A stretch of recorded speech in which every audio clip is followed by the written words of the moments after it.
किसी के साथ बुरा होना चाहिए था तो वो शर्जीना के साथ होना चाहिए था। मुस्तफ़ा बेचारे का तो कोई कसूर नहीं था, तो उसको तो बिल्कुल भी जो है वो इस किस्म का कोई एंडिंग कबूल नहीं थी हमें। अच्छी एक रिवायत चल पड़ी है, हानिया को ये बहुत सारा उनकी साथी अदाकाराओं ने प्यार भेजा। मजे का टीजर है और हनी सिंह के साथ महविश की कोलैबोरेशन है। वक्त जो हुआ है वो हो गया है हमारे और आपके पसंदीदा सेगमेंट का, जिसमें हम आपके साथ शेयर करते हैं शोबिज़ इंडस्ट्री के हवाले से कुछ अहम और ट्रेंडिंग न्यूज और उनके पीछे की वो कहानियां जो कि आप तक पहले नहीं पहुंचती और आप वो जानना चाहते हैं।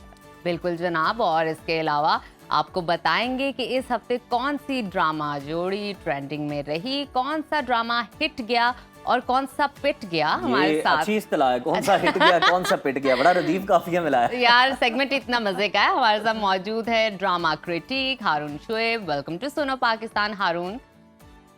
वालेकुम सलाम। बिल्कुल हारून, आपसे पहला सवाल तो यही करना चाहूंगी, कभी मैं कभी तुम की जो हैप्पी एंडिंग है उससे शायकीन तो बहुत खुश दिखाई दिए, लेकिन बिफोर दैट बहुत सी सोशल मीडिया पे प्रेडिक्शंस हमने पढ़ी, हमने देखी, अजीबो गरीब सी। उस हवाले से क्या कहेंगे, शायकीन कितने मुतमिन हैं इस हैप्पी एंडिंग से?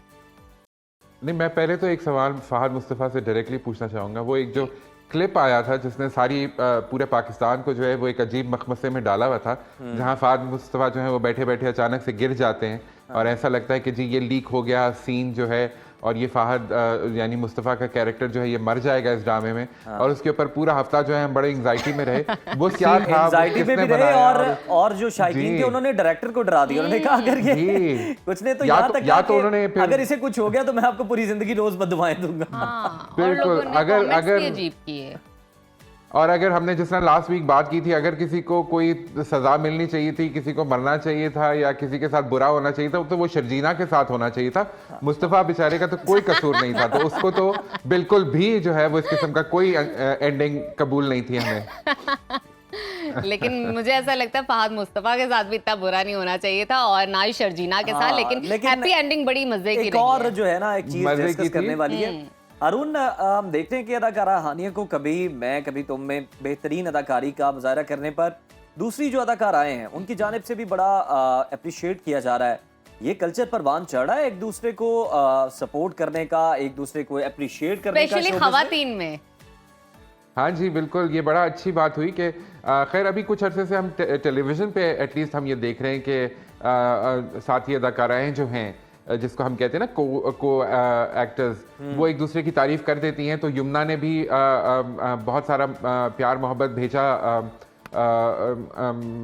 और इसी तरह माया अली ने भी और मायरा ने भी। तो ये जो है ये अच्छी एक रिवायत चल पड़ी है कि ये जो है हानिया को ये बहुत सारा उनकी साथी अदाकाराओं ने प्यार भेजा। हमें याद आता है वो टाइम जब मीरा, रेशम और रीमा के बीच में एक जो है वो राइवलरी रहती थी और वो लॉलीवुड की जो एक वो होती थी ना कि जी वो कैट फाइट्स हो रही हैं, वो टांग अड़ा दी स्टेज पे जाते हुए, ड्रेस काट दिया, चल रहा होता था। बिल्कुल ठीक। वो रिवायत तोड़ दी है अब इन यंगस्टर्स ने। तो ये बहुत अच्छी बात है और बहुत ये सोशल मीडिया के ऊपर ये चीज़ वायरल हुई कि इन तमाम एक्ट्रेसेस ने हानिया को बहुत बहुत मुबारक दी और हमारी तरफ से भी हानिया को मुबारक। और अच्छी बात यह कि ये जो शर्जीना का कैरेक्टर था इसने आखिर में अपनी गलती रियलाइज की और सॉरी किया। तो मैं इस बात को जरूर दोबारा बताना चाहूंगा कि लास्ट वीक भी हमने कहा था कि कसूर थोड़ा थोड़ा जरा शर्जीना का ज्यादा था। तो अच्छा हुआ कि वो हानिया ने अपने कैरेक्टर के थ्रू वो रिडेम्पशन कर ली। बिल्कुल फहद, हारून, क्या फहद का जुनून सर पे चढ़ा है? हारून, आपने बिल्कुल ठीक कहा है कि आपको अप्रिसिएशन मिलनी चाहिए अपने कॉलीग से, ये बड़ी अच्छी बात होती है। लेकिन इसके साथ साथ ये एक और भी बताइए, फहद और शर्जीना की जो केमिस्ट्री, जो बॉन्ड, जो मोहब्बत जो लोगों ने पसंद की है, या ये दोबारा कब हमें देखने को मिलेगी? क्योंकि लोग तो इंतजार में नए प्रोजेक्ट के हवाले से कि फौरन से आ जाए। ऑफर्स आएंगी नहीं? हाँ, कब आ रहे हैं इनके नए प्रोजेक्ट्स? बिल्कुल ऑफर्स आएंगी, लेकिन फहद मुझे लगता है कि इस मामले में बड़े स्मार्ट हैं। उन्होंने बहुत खूबसूरती से अपनी सोशल मीडिया टीम और ये पूरी मार्केटिंग और ये जो इमेज बिल्डिंग की है। बड़े अरसे बाद वो टेलीविजन पे आए थे और अब मुझे नहीं लगता कि वो इतनी जल्दी कोई इतना बड़ा ड्रामा करेंगे, क्योंकि फिर उसको फॉलो अप करना इतनी ही बड़ी सक्सेस के साथ मुश्किल हो जाता है। तो मेरे ख्याल में फहद इसमें गैप देंगे। कुछ लोग तो ये भी कह रहे हैं कि शायद इसका कोई सीक्वल भी आना चाहिए, लेकिन मेरे ख्याल में जो चीज़ खूबसूरत मज़े की एक चीज़ बन जाए फिर उसको खराब करने की कोई जब आप एग्जैजरेट करेंगे ना तो वो फिर बुरा लगेगा। लोग इतना पसंद नहीं तो वो च्युइंगम की तरह खिंचती चली जाती है। हमने देखा जान निसार ड्रामे के साथ क्या हुआ, कि वो अच्छा बहुत व्यूज मिल रहे थे उसको, लेकिन फिर वो आखिर में आके इतना लंबा खिंचा बिल्कुल। कि लोगों का इंटरेस्ट उसमें लूज हो गया। तो इसको इधर ही रहने दें, खूबसूरत चीज़ बन गई है, जब हमारा दिल चाहेगा हम यूट्यूब के ऊपर जाकर दोबारा देख लेंगे। क्या बात है। बिल्कुल ठीक है। तो अब हारून इस बात पे आ जाते हैं कि इस हफ्ते के टॉप ट्रेंडिंग एक्टर और एक्ट्रेस कौन रहे आपकी नजर में? अच्छा जी, और वो तो ऑब्वियस है कि फहद मुस्तफ़ा और हानिया आमिर जो हैं वो मुझे बिल्कुल पता इस था, हफ्ते मुझे की top पता था आप trending- यही जवाब देने हाँ, वाले। वो उसके अलावा क्या बात हो सकती है कि वो, क्योंकि जाहिर है ये उनका फिनाले था और लास्ट एपिसोड का सबको बहुत बेचैनी से इंतजार था। सिनेमाज में लोग गए देखने जी और फिर जनाब। शोज बढ़ा दिए गए हैं अब, तो और लोग जा रहे हैं सिनेमा में इस ड्रामे को, इसका लास्ट एपिसोड देखने। लेकिन मैं मेंशन करना चाहूँगा नुमान इजाज साहब को। बिस्मिल, हालांकि मुझे उसके साथ बहुत सारे इख्तलाफात हैं उस ड्रामे के साथ, लेकिन उसमें नुमान इजाज की एक्टिंग और जिस तरह वो अपना कैरेक्टर निभा रहे हैं वो बहुत अच्छा हमेशा की है। तरह। और इसी तरह हमेशा की तरह नुमान साहब तो ऑफ कोर्स, नुमान भाई इंसाफ No करते doubt। हैं, कोई भी बादशाह हैं, करेक्टर दे दें गुरु हैं, आप उन्हें। गुरु हैं बिल्कुल। तो वो जो है उन्होंने बहुत खूबसूरती से ये किरदार निभाया। बड़ा मुश्किल किरदार है, उसमें एक ऐसे शख्स का किरदार जो कि पहले तो अपॉलोजेटिक रहा है लेकिन अब वो ढीठ हो गया है। तो वो जो ढीठ पने का एक वो मुजाहरा कर रहे हैं ना स्क्रीन के ऊपर तो वो नुमान साहब बहुत खूबसूरती से उसको निभा रहे हैं। और फिर उसके बाद जो है वो दूसरा एक और मैं एक्टर की का जिक्र करना चाहूँगा, वो है उसामा। उसामा को हम देख रहे हैं 2 ड्रामों में, एक गैर में भी आ रहे हैं वो, और फिर सुन मेरे दिल में भी उनका एक कैरेक्टर जी है। हाँ। और उसामा भी बहुत अच्छा अपना किरदार निभा रहे हैं। तो ये 2 लोग मैं इनका डेफिनेटली जिक्र करना अच्छा चाहूँगा। हारून, ये तो बात होगी समहाउ इस हफ्ते के खत्म होने वाले ड्रामे की। ये बताइएगा इस हफ्ते कौन से नए प्रोजेक्ट्स आ रहे हैं, कौन से नए ड्रामा शुरू होने वाले हैं, क्या स्टोरी है, थोड़ा सा हिंट दीजिए हमें। बड़ा एक्साइटिंग है जी। हिंट नहीं, मैं आपको पूरी तफसील बताता क्या हूँ। बात वाह, है। वाह, जी वाह। जी ये हारून तो हमारे ट्रीट है पास आपकी हैं। तरफ ज़्यादा हो गई है। जी जी बताइए बताइए। हाँ जी, तो फिर पहला ड्रामा जिसकी हम बात करेंगे वो है फरार। और फरार के अंदर इतनी लंबी कास्ट है कि मैं उसको एक्चुअली लिख कर लाया हूँ। तो आप ये देखिए कि इसके अंदर जो है वो फरार के अंदर है हमजा अली अब्बासी, अहमद अली अकबर, सोहाय अली, मीरब, दानियाल जफर, फारिस शफी और हारून रशीद। और ये इतनी बड़ी कास्ट को संभालने सारे के लिए ही अच्छे डायरेक्टर्स नाम। भी 2 हैं जी, सैयद वजाहत हुसैन और मुसद्दिक मलिक। दोनों बड़े डायरेक्टर्स, इतनी बड़ी कास्ट। और ये फरार जो है, अगर आप इसके प्रोमोस देखें तो ये फ्यूजिटिव्स की कहानी है जो एक दूसरे से जो अपने हालात से निकल के भाग रहे हैं। अभी आप जो स्क्रीन पे विजुअल्स देख रहे हैं साथ साथ, ये हैं जी ए इश्क के जुनू के, जिसमें शहरयार मुनव्वर हैं, शुजा हैदर हैं और उशना शाह हैं, खूबसूरत। शबीर जान भी आपको नजर आएंगे। बड़ी अच्छी तो कास्ट ये है। 2 बड़े ड्रामे हैं। फरार जो है वो आ रहा है जेंटलमैन के स्लॉट में, और ए इश्क के जुनून आ रहा है कभी मैं कभी तुम के स्लॉट में। तो फिर ये दोनों बड़े ड्रामे जब खत्म हुए हैं तो 2 बड़े ड्रामों के साथ ही उसका फॉलोअप हो रहा है।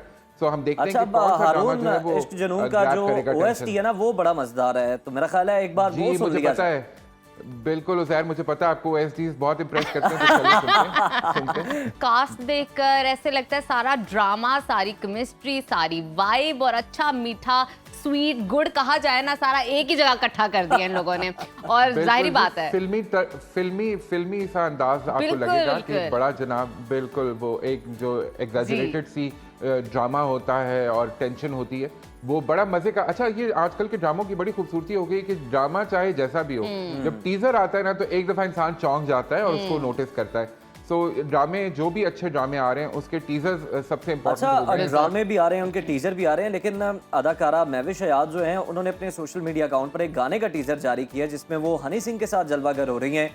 तो खबर ये भी है कि वो हनी सिंह के साथ एल्बम में अपनी आवाज का जादू भी जगा सकती हैं।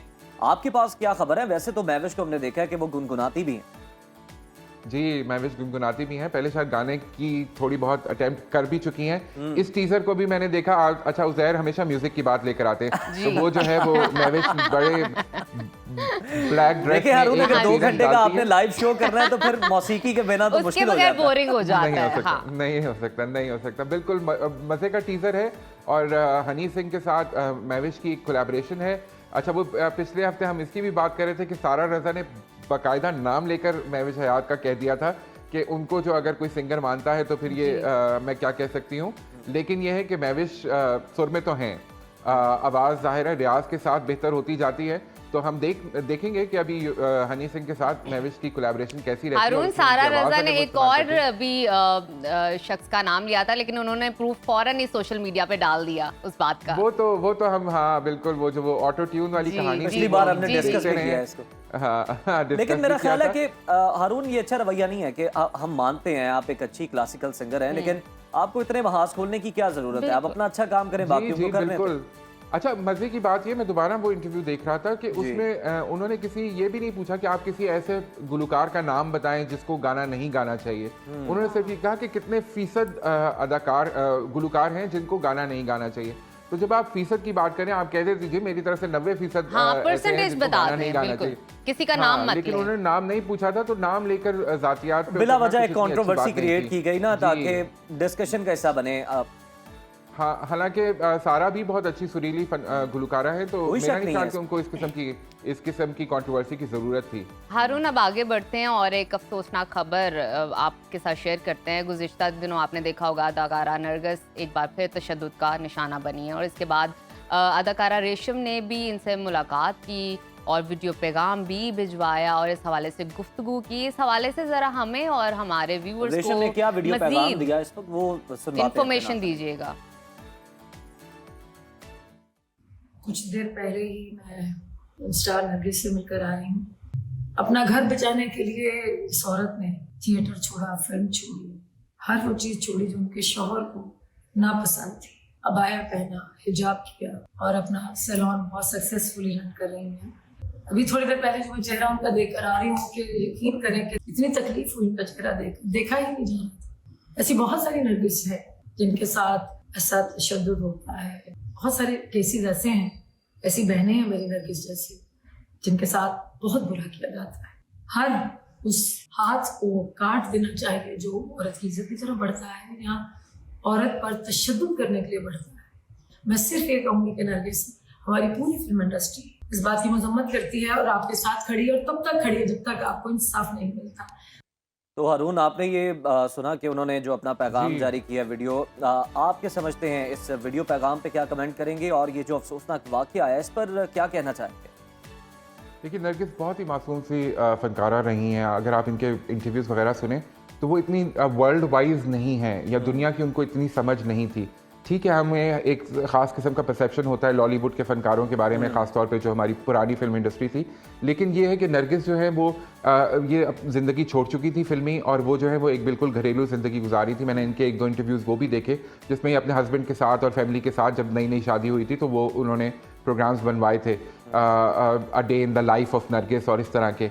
तो वो मैंने देखा कि वो बेचारी बहुत कोशिश कर रही थी और वो बिल्कुल डेडिकेटेड अपने हस्बैंड के साथ अच्छी ज़िंदगी गुजार रही थी। और डिस्टर्बिंग बात यह है कि जब ये वाक़या हुआ तो उनके बेटे ने फ़ोन करके एक्चुअली पुलिस को बुलाया, और मैं बड़ा हैरान हुआ। कल मैं एक देख रहा था, इसी सिलसिले में एक यूट्यूबर की वीडियो आई हुई थी जिसमें उन्होंने कहा कि जी वो बोटॉक्स कराए हुए थे तो ज़रा सा हाथ भी लग जाए तो वो जो है निशान पड़ जाते हैं, और वो ज़बान इतनी इस तरह इस्तेमाल कर रही थी कि बंदा मजबूर हो जाता है कि फिर वो हाथ उठा देता है। मेरे ख्याल में बंदा कभी भी इतना मजबूर नहीं होता कि वो औरत के ऊपर हाथ उठाए, और जो बंदा औरत के ऊपर हाथ उठाता है, जिस तरह रेशम भी कह रही थी, तो वो तो बहुत ही मेरे ख्याल में इंसानियत से गिरी हुई हरकत है। तो बिल्कुल इंसाफ मिलना चाहिए, और नरगिस के साथ हम सब जो हैं वो सॉलिडरिटी रखते हैं। लेकिन ये है कि रेशम का जाना, वहाँ पर बात करना बहुत अच्छी बात है। अभी आज सुबह मैं देख रहा था रेशम की टाइमलाइन पे, जी बिल्कुल, मैं टाइमलाइन रेशम के इंस्टाग्राम पे देख रहा था, तो उन्होंने बताया कि उनके वालिद जो हैं नरगिस के, वो इस कदर इस बात से जो है वो डिस्टर्ब थे कि अब वो हॉस्पिटल में एडमिट हैं। उन्होंने तस्वीरें भी शेयर की जहाँ उनके वालिद जो है नरगिस के, वो भी अस्पताल में दाखिल हो गए। तो ये बहुत ही मेरे हाल में किसी भी मर्द को किसी भी हवाले से कोई भी लेम एक्सक्यूज नहीं देना चाहिए कि औरत पे वो हाथ उठाए। और जी बिल्कुल बिल्कुल, और मेरे ख्याल में वही अगेन जो हम मर्दानगी की बात करते हैं तो फिर ये मर्दानगी के असूलों के खिलाफ है कि आप अपने से कमजोर पे चाहे औरत हो चाहे बच्चा हो, जानिब से आप बता रहे हैं ना कि इस तरह की बात की गई है कि वो जस्टिफाई किया उन्होंने, ये बड़ी गलत बात है। मेरा ख्याल है इस तरह की बातों से बड़ा गुरेज करना चाहिए और तहकीक कर लेनी चाहिए। बहुत शुक्रिया हारून आपका।